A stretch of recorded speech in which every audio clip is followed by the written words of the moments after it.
三国志シリーズが始まって半年経つけど、まだ黄金の乱すら始まってないじゃん。知らない人ばっかり出てくるし。お待たせしたな。前回まではいわばエピソード0。ここからがいよいよ本編だぜ。ついに三国志の時代が到来か。今回は家臣、加工号、そして後の小帝、検定が初めて登場し、十条寺が本格的に活躍し始める。そして次回はいよいよあの聴覚の黄金の名へとあだれ込んでいくぜ。はあ、ここまで長かった。順帝の死からここまでもう40年近くやってきたんだね。ところで駒野は家臣といえばどういうイメージだ？優柔不断で無能な人物。浅いな。何が？この動画を見れば家臣と十条寺の関係がよくわかり、霊帝末期以降に天下が大きく乱れる原因がよく見えてくるんだぜ。だから三国志を理解するためにはこの動画だけはしっかりと見てほしいんだ。そこまで言ったことは今までなかったな。ということはこの動画は重要だということだな。ぜひとも最後まで見ていってほしい。それでは始めよう。西暦170年代、西ではローマ帝国が母検定最後の皇帝で自制力を表した鉄人皇帝マルクス・アウレリウス・アントニヌスが周辺民族との戦争に奔走していた頃、東の漢では講義編を表した芸術好きの皇帝霊帝が都落葉二高等門学を設立し、新しい宮廷芸術を奨励し、見かけの繁栄を謳歌していた。しかし一方で官僚の汚職が蔓延し、民衆は貧困にあえぎ、社会不安が増大していた。その頃、慶州南陽郡に家臣という屠殺人がいた。彼には美しい妹がいた。後の加工号である。俺の妹、せっかくこんな器量よしなんだから、なんとか基準に嫁がせていな。いっそのこと、高級に仕えさせてみようか。運よく皇帝の寵愛を得ることができれば風紀も思いのままだ。一生豚の屠殺やっているのもなんだしな。しかし宮中につてがないよな。兄貴、それならいい方法があるぜ。なんだ、早く聞かせろ。今、十条寺という宦官たちが力を持っているけど、その中にこの南陽郡出身の各将様という方がおられるんだ。俺の知り合いが各将様の昔なじみで、紹介してもらうことができると思うぜ。よし、じゃあ早速やってみよう。お時間をいただきありがとうございます。こちらが私の妹です。話は聞いております。高級に入れるという話ですが、やってご覧に入れましょう。おお、ありがとうございます。陛下には皇后がいらっしゃいますが、あまりご寵愛になってまずほとんどお目見えの機会もありません。私から妹さんを陛下にお勧めします。きっとお召しを得られるでしょう。こうして家臣の妹は後宮に入り、守備よく霊帝の寵愛を得た。そして紀平2年、家氏は霊帝の長男となる男児を産んだ。後の小帝劉弁である。家氏は貴人となった。そして兄の家臣も老中から古本中老将、そして家宣大使とトントン拍子に出世した。後宮では王子が幼くして亡くなることが多かったので、家貴人は同志の死というものの家で王子劉弁を養わせた。このため劉弁は至高と呼ばれた。この頃から家貴人と家臣の野望はさらに大きなものとなっていったのである。宋皇后は皇后でありながら皇帝の寵愛を受けていなかった。そして家貴人の他にも霊帝の寵愛を受ける秘書は数多くいた。そこで家氏は他の秘書と一緒になって宋皇后のことを霊帝に讒言した。そして王妃が宋皇后の追い落としに動いた。彼は以前官邸の弟であった渤海王龍海及び火の宗氏を布告して死に追い込んだことがあった。渤海王妃は宋皇后の叔母であったことから、自分が宋皇后に恨まれていることを恐れていたのである。陛下、大変ですよ。どうした？皇后が陛下を呪詛しております。証拠も上がっております。この頃陳の健康が優れなかったのはそのせいか。けしからぬ、直ちに皇后の位から下ろしてしまえ。平帝は命令を下して皇后の次女を回収した。間もなく皇后は死に追い込まれ、父及び兄弟は全員銃殺された。この時、曹操は東宮県の県令を務めていたが、いとこの夫が宋皇后の兄でこの時処刑され、それに連座して免職となった。平帝の怒りは凄まじく、銃殺された宋一族の死体を埋葬することすら許さなかった。これはひどい。まず皇后は冤罪だし、さらに一族の屍を野外にさらし、埋葬することも許さないとは、お諌めしないと。平帝は露食の諫言を聞き入れなかった。あまりにも皇后様がおいたわしい、立派なお方であられたのに。せめてその霊魂が安らかに眠れるよう、きちんと埋葬して差し上げたいものだ。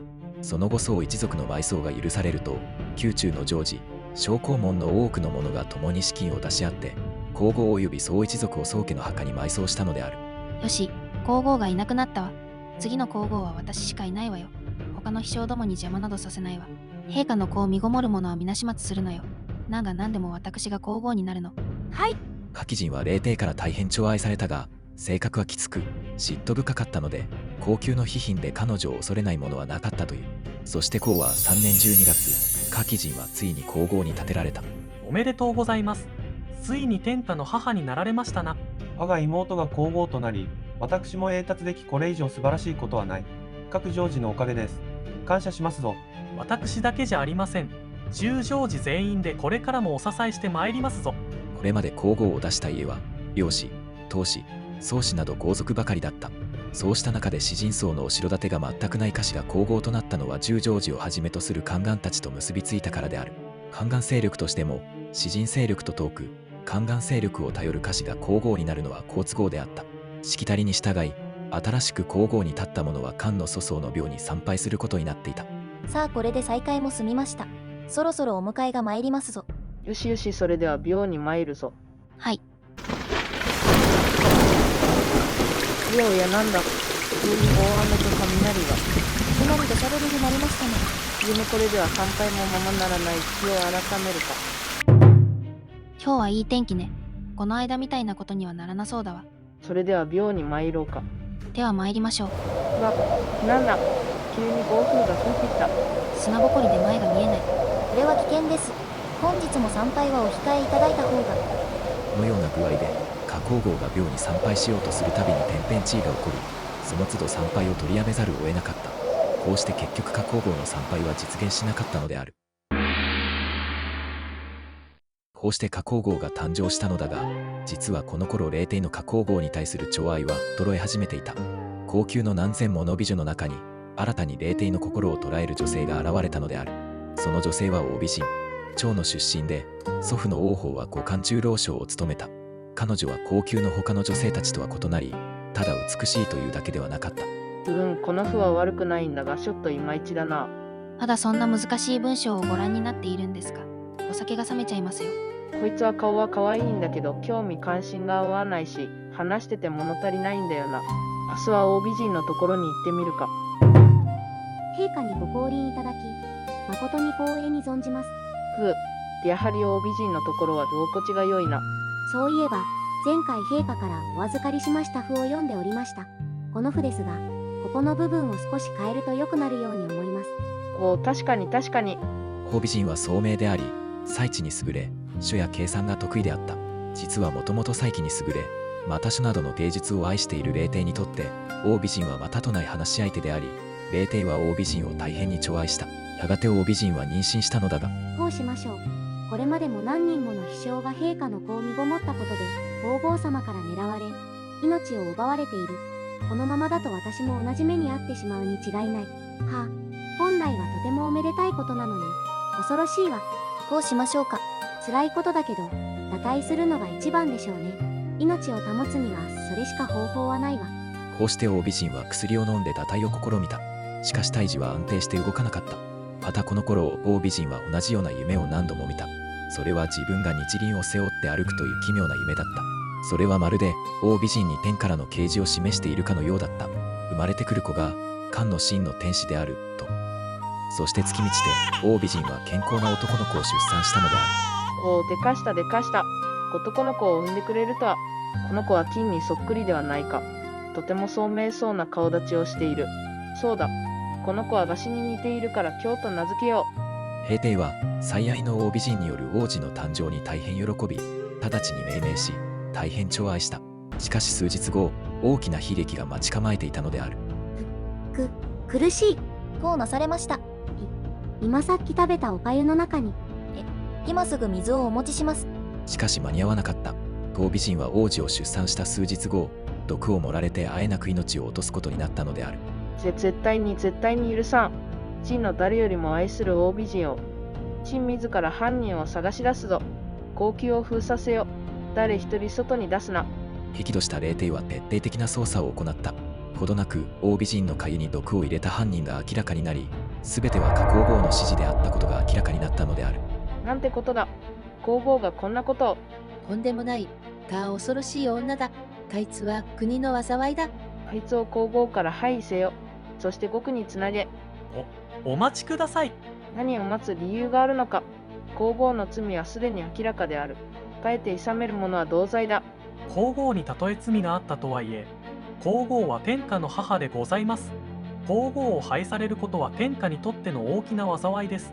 しかも3年前に宗氏を廃したばかりです。3年の間に2人の皇后を立て続けに廃されるなど前例がございません。それはこの追えない負傷にございます。陛下、各常時の申す通りです。何卒お考え直しを。私どもの持っております財貨をすべて陛下に献上いたします。これに免じて、なんとか皇后をお許しください。何卒。中将寺たちは殿院霊帝の前にひざまずき、大量の財貨を差し出すと言って号泣し、加皇后の赦免を必死で願った。宦官の財貨に目がくらんだわけでも、号泣に心が動かされたわけでもない。ただ霊帝は中将寺が揃って全力で自分に圧力をかけてきていることを強く感じた。これを拒絶しては宦官たちと決裂してしまう。その結果は予想がつかない。自分の権力基盤も揺らぐ危険がある。そう悟った霊帝は最終的に譲歩せざるを得なかった。加皇后は赦免され、皇后の座にとどまることを得たのである。高級は地味猛量の巣窟だということがよく分かったわ。新しく生まれた王子は私が責任を持って永楽宮で預かります。私のところならあの毒皇后も手出しはできないからね。はい、母上、ぜひそのようにお願いします。こうして新しく生まれた京王子は東太后がいる永楽宮で育てられることになり、東皇と呼ばれるようになった。後の五冠最後の皇帝、検定となる人物である。平は京王子が早くに母を失ったことを不憫に思い、また亡くなったを美人を思って追徳譜と礼儀書を書き、彼女への深い愛情、そして彼女を失った苦しみと悲しみを表したのである。また家臣と加皇后が命拾いし、位を保つことができたのは完全に十条寺のおかげであり、十条寺に決して返せないほど大きな借りを作ることになった。加皇后はとりわけこの一件で十条寺に強い恩を感じ、これが後々の政治に大きな影響を与えることとなるのである。赤マロです。家臣、加皇后、十条寺と五冠末期の宮廷政変の主役が揃いました。8年後、家臣は炎将たちにそそのかされて宦官誅滅を図りますが、十条寺の凄まじい怒りを買って首を切られる最後を迎えます。その伏線となる出来事が今回紹介したエピソードでした。さらにここから劉弁と劉強の後継者争いの火種も生じています。平帝が自分の後継者をどう考え、どう動いたかという点も今後注意してみていただければ幸いです。今後も中国の歴史を中心とした動画を上げていきますので、この動画がいいと思った方はチャンネル登録とグッドボタンをよろしくお願いします。最後までご視聴いただきありがとうございました。